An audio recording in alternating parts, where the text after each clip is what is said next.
Hi dears, welcome to Sree നാവിൽ തൊട്ടു മനസ്സിൽ തൊട്ടു. നമ്മളുടെ വ്ളോഗേഴ്സിൽ ജീവിതത്തിൽ ഉണ്ടാവുന്ന പല വിഷമങ്ങളും, പല അത്യാഹിതങ്ങളും, പല അപകടങ്ങളും, പല സൂയിസൈഡുകളും വളരെ പെട്ടെന്ന് തന്നെ വൈറലാവാറുണ്ട് അല്ലേ?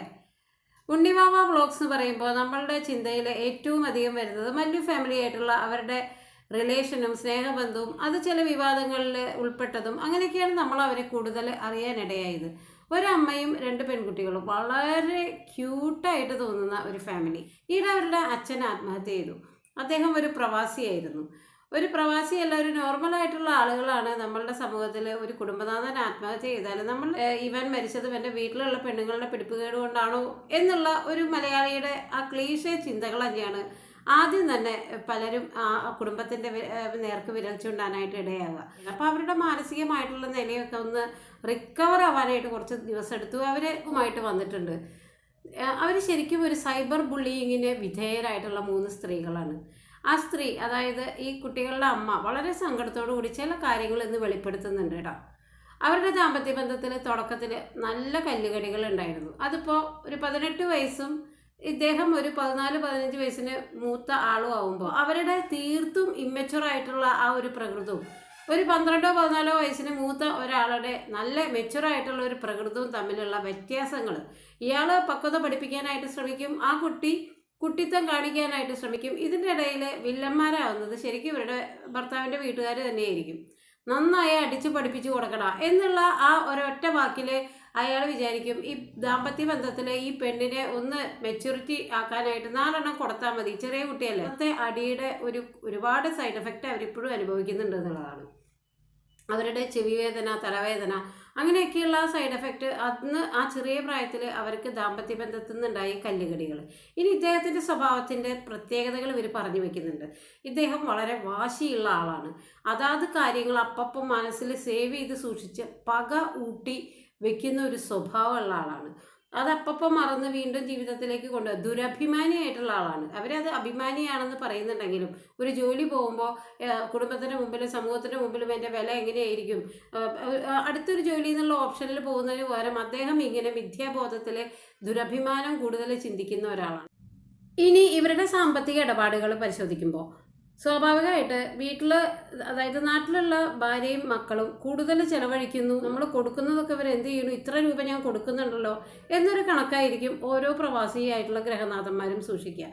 നാട്ടിലെ ചിലവുകൾ, നാട്ടിലെ കാര്യങ്ങൾ, ഇതൊന്നും ഈ കിട്ടുന്ന വരുമാനത്തിൽ ഒതുങ്ങുന്നില്ലല്ലോ എന്നുള്ളൊരു സങ്കടമായിട്ടായിരിക്കും. ഇങ്ങനെ ഒരുപാട് പ്രശ്നങ്ങൾ എല്ലാ പ്രവാസികളുടെ ജീവിതത്തിലും ഉണ്ടാകുന്നതാണ്.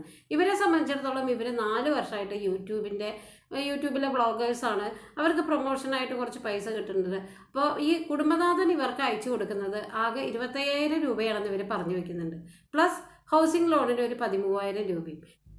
ഒരു ആവറേജ് ഫാമിലിക്ക് ജീവിക്കാനായിട്ട് ഇപ്പോൾ നോൺ വിഭവങ്ങൾ ഒഴിവാക്കിയാൽ തന്നെ ഒരു 30,000 രൂപ മാസം വേണം. ഇലക്ട്രിസിറ്റി ചാർജോ, കുട്ടികളുടെ പഠിപ്പോ, ഫീസോ, എക്സ്ട്രാ നമ്മൾ വാങ്ങുന്ന ഡ്രസ്സോ, നമ്മളുടെ മേക്കപ്പ് സാധനങ്ങളുടെ ചിലവോ, നമ്മൾ സമൂഹത്തിലെ കല്യാണം, മരണം, അങ്ങനെയുള്ള കാര്യങ്ങൾക്ക് യാത്രാ ചെലവുകൾ, ആ കല്യാണത്തിന് വെക്കേണ്ടുന്ന പൈസ, ഇതൊന്നും ഉൾപ്പെടാതെ തന്നെ ഒരു 30,000 രൂപ വേണം. അപ്പോൾ ഒരു ഹൗസിംഗ് ലോണുള്ള ഒരു പ്രവാസിയായിട്ടുള്ള കുടുംബം, ഈ 2 പെൺകുട്ടികളുടെ വിദ്യാഭ്യാസ ചെലവ്, അവരുടെ കറണ്ട് ബില്ലിൻ്റെ ചാർജ്, അവരുടെ വസ്ത്രങ്ങൾ, മേക്കപ്പ്, ഒരു പെൺകുട്ടികളാവുമ്പോൾ വേണ്ടി വരുന്ന ചില സമയങ്ങളിൽ ഓരോ മാസവും വേണ്ടുന്ന ചിലവുകൾ, പാഡ് ഉൾപ്പെടെ എന്തൊക്കെ കാര്യങ്ങൾ ഫേസ് ചെയ്തിട്ടാണ് ഈ 25,000 രൂപ അദ്ദേഹം അയക്കുന്നത്. അവരുടെ ഭക്ഷണ ചെലവും പോലും മുഴുവനായിട്ട് നികത്താൻ പറ്റാത്ത ഒരവസ്ഥയാണ്. അത് ഒക്കെ എന്താ പറയുക, പിന്നെ ഒരു 13,000 രൂപ ഹൗസിംഗ് ലോണിനും കൂടിയിട്ട് അദ്ദേഹം ചിലവാക്കി കഴിഞ്ഞാൽ അദ്ദേഹത്തിൻ്റെ ബാധ്യത അവിടെ തീരുമ്പോൾ ആ ബാധ്യതയുടെ ബാക്കി ഏറ്റേണ്ടി വരുന്നത് സ്വാഭാവികമായിട്ട് വീട്ടിൽ ഇരിക്കുന്ന ഹൗസ് വൈഫായിട്ടുള്ള പ്രവാസിയുടെ ഭാര്യയാണ്. അവർക്ക് വ്ളോഗിങ് എന്നുള്ളൊരു വരുമാന സോഴ്സ് ഉള്ളത് കൊണ്ട് തന്നെ, പിന്നെ പ്രത്യേകിച്ച് അവരൊരു 5,17,000 രൂപയുടെ ഒരു വീടിൻ്റെ റിനോവേഷൻ വർക്ക് നടത്തുമ്പോൾ സ്വാഭാവികമായിട്ട് ആ കടത്തിലേക്കും അവർക്ക് അടവ് വേണം.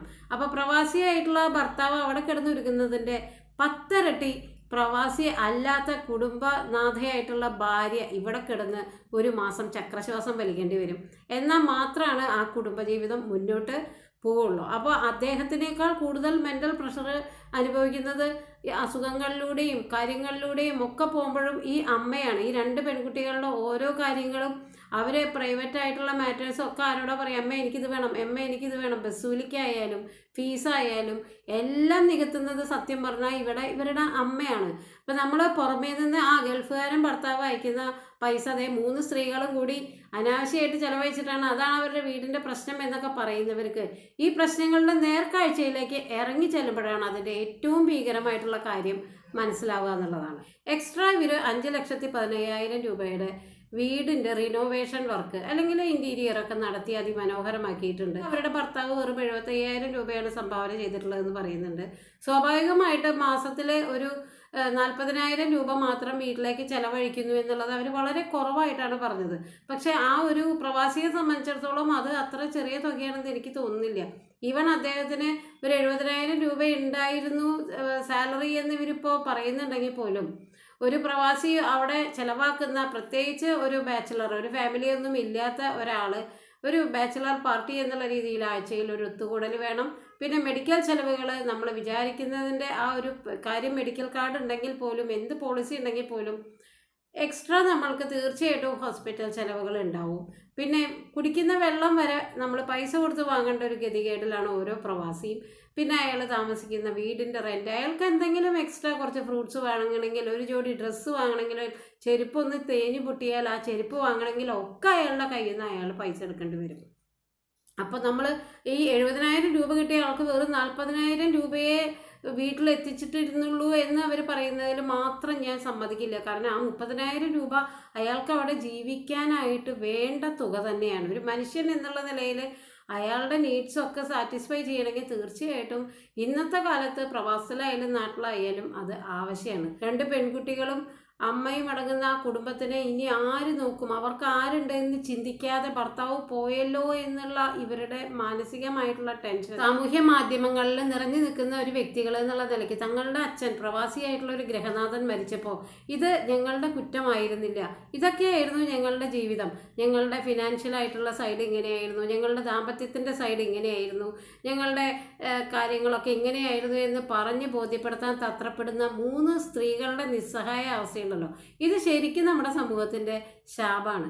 ഞങ്ങളെ ഇങ്ങനെ നിങ്ങൾ സൈബർ ബുള്ളിയിങ് ചെയ്യരുത്. കാരണം ഞങ്ങൾ ഈ ഭർത്താവിൽ നിന്ന് അനുഭവിച്ച ദാമ്പത്യ വിഷമങ്ങളൊക്കെ ആ ഭാര്യയ്ക്ക് ഇരുന്ന് അക്കമിട്ട് നിരത്തി പറയേണ്ടി വരുന്നത്, അതും അവർക്ക് തേങ്ങി കരഞ്ഞ് അവർക്ക് പറയാൻ പറ്റാത്ത രീതിയിൽ അവർ കരയുമ്പോൾ ശരിക്കും പറഞ്ഞാൽ ഇതൊക്കെ ഇവർ ഈ സമൂഹത്തിൻ്റെ നല്ല പാസ് മാർക്കിന് വേണ്ടിയിട്ട് സ്വന്തം ജീവിതത്തിൻ്റെ ഉത്തരക്കടലാസ് ഇങ്ങനെ മുന്നിലേക്ക് ഇട്ട് തരുന്നത് തന്നെ ഇത് നമ്മുടെ സമൂഹത്തിൻ്റെ ഒരു ശാപമാണെന്ന് പറയാതെ വയ്യ. എല്ലാവർക്കും നന്മ വരട്ടെ. നന്ദി, നമസ്കാരം.